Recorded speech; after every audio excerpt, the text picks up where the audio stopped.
삼성전자의 4분기 잠정 실적 발표가 나왔습니다.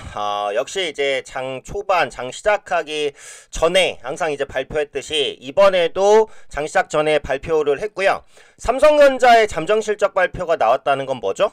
네, 4분기 어닝 시즌이 본격화가 됐다라는 얘기입니다. 그래서 4분기 실적 변화들을 이제 눈여겨보셔야 되고, 보유 종목들도 대부분 컨센서스가 있는 종목들이 많을 거잖아요. 그래서 컨센서스의 변화 추이를 한번 보시면 될 것 같아요.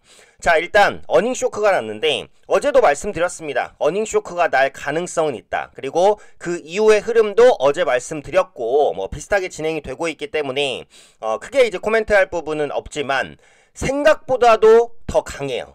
네, 그래서 삼성전자에 대한 기대감을 조금 더 높일 수 있지 않을까 싶습니다. 일단 예상과 달랐던 부분은 어닝 쇼크는 이제 맞는데 생각보다 더 깊은 어닝 쇼크였다는 거죠. 제가 어제 영상에서 말씀드리기로는 어닝 쇼크가 나면 이제 7조 원 초반대, 요 정도가 이제 어닝 쇼크다라고 말씀드렸는데 6.5조 원, 네, 6조 원 후반대도 아니고 6조 원 중반대가 나왔습니다. 6.5조 원의 영업이익은 아무도 예상한 증권사가 없어요. 제가 컨센서스를 봤을 때 6조 원대도 없었어요. 근데 6조 원 중반이 나왔단 말이에요. 그래서 어닝 쇼크 중에서도 어닝 쇼크입니다. 근데 제가 어제 시나리오상 어닝 쇼크가 나면 한번 밀렸다가 반등하고 어닝 쇼크가 안 나고 충족이면 그냥 반등이다, 이렇게 말씀드렸는데 어닝 쇼크가 났는데 그다지 밀렸다 반등하는 게 아니라 바로 이제 소폭이지만 반등을 시도하고 있어요. 그만큼 삼성전자의 하반 경직성이 견고하다라는 것을 증명하는 게 아닌가 싶습니다. 좀 더 기대감을 높일 수 있는 요인이라는 거죠. 자, 그럼 이번에 나온 내용 한번 보겠습니다. 연결 기준 매출 75조 원, 영업이익 6.5조 원, 네, 4분기 잠정 실적을 발표를 했고요. 전기 대비 매출 5%, 영업이익은 거의 30% 가까이 감소가 됐습니다. 4분기 영업이익 컨센서스 7조 9천억을 1조 이상 밑돌았고, 이 7조 9천억 컨센서스는 좀 높았던 거고 7조 원 한 중반 정도에서 후반 사이가 컨센서스였어요. 최근의 컨센서스는. 그래서 매출도 이제 하회를 했다라는 부분이고요. 연간 매출액은 300조 원이죠.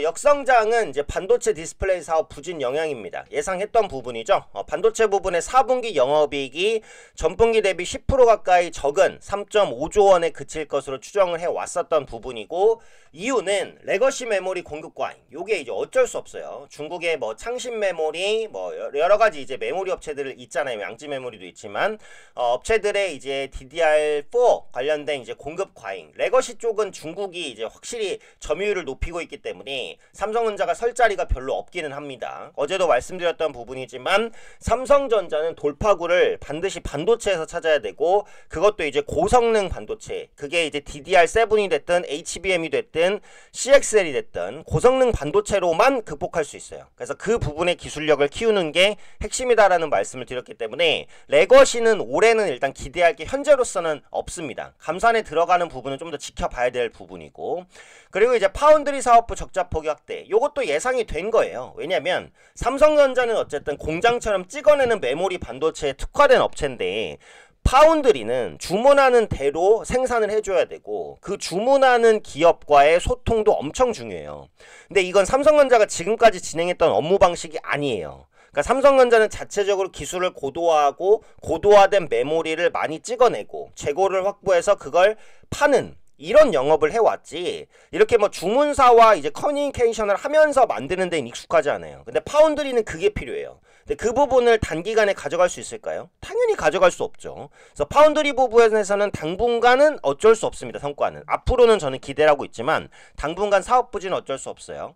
디스플레이도 이제 감소했다. 아무래도 업황 둔화라고 보셔야 될 것 같고, 그 다음에 이제 스마트폰 사업도 4분기에는 보통 비수기입니다. 신제품이 없기 때문에요.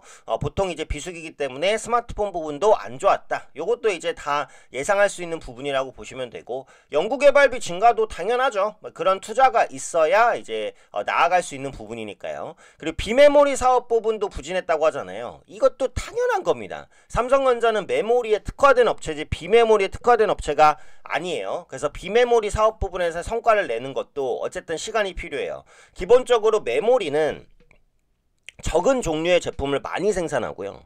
비메모리는 많은 종류의 제품을 적게 생산합니다. 사업 구조 자체가 완전히 달라요. 네.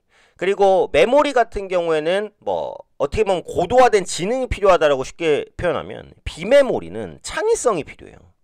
그러니까 완전히 개념이 달라요. 그러니까 삼성전자가 파운드리 비메모리 다 하고 있지만 파운드리와 비메모리에서 성과를 내기는 어려워요. 결국은 메모리 반도체 특화된 자기가 잘하는 부분에서 쇼부를 쳐야 됩니다. 앞서 말씀드린 대로 그게 DDR7이 됐든 HBM4가 됐든 아니면 CXL이 됐든 메모리 반도체 부분에서 성과를 내야 돼요. CXL은 뭐 메모리 반도체다라고 하긴 그런데 삼성전자가 1위 기술력이라고 어제 말씀드렸으니까 그 부분의 연장으로 말씀을 드리는 겁니다. 저는 이걸 삼성전자가 할 수 있을 거라고 판단을 하고요.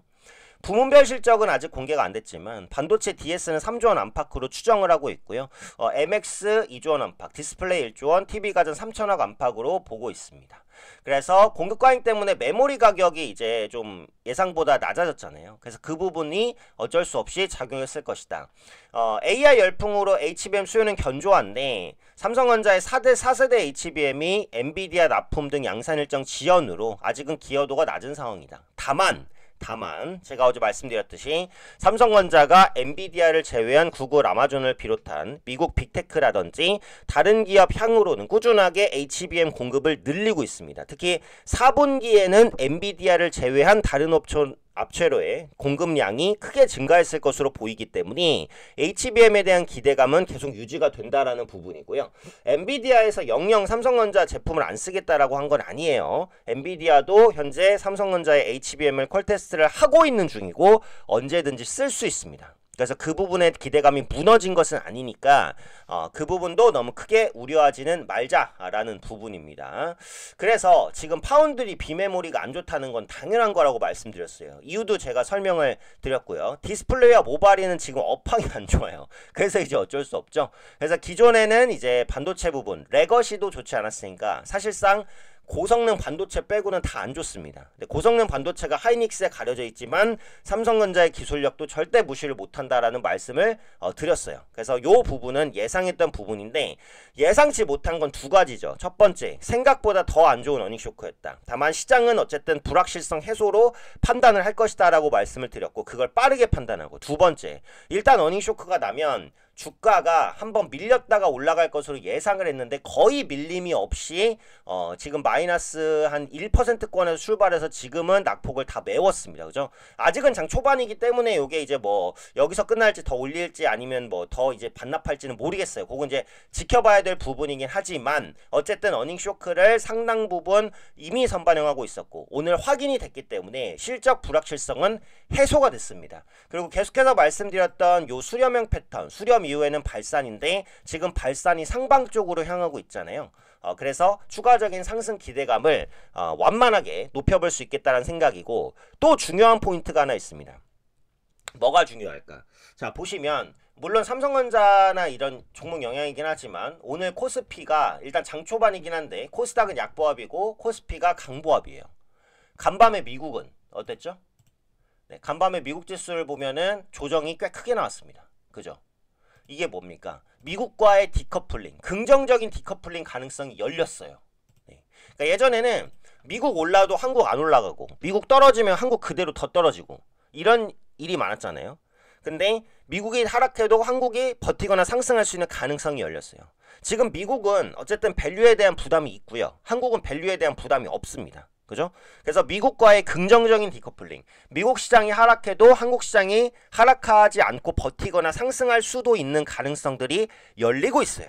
네. 그래서 여기서 원달러 환율만 하락으로 조정된다라고 한다면 시장에 조금 더 힘을 받아줄 겁니다. 원달러 환율이 어쨌든 꺾이는 방향 쪽으로 방향을 잡고 있잖아요. 그죠? 그래서 이 부분들은 외국인 수급 개선, 시장의 추가 반등으로 기대할 수 있을 것 같아요. 그래서 국내 증시에 대한 힘든 시기를 분명히 지나고 있고 삼성전자도 마찬가지입니다. 이번 불확실성 해소는 상당히 의미가 있다라고 생각을 하고 있어요. 일단 6.5조의 어닝쇼크를 냈기 때문에 다음 실적에 대한 부담감은 오히려 줄었어요. 네, 그래서 걱정하지 마시고 계속해서 국내 증시 같은 경우에도 가격 매력 충분히 있습니다. 신규로 매수하실 분들은 계속해서 종목 좀 서치하면서 저도 꾸준히 또 좋은 종목들 한번 서치해 보도록 하겠습니다.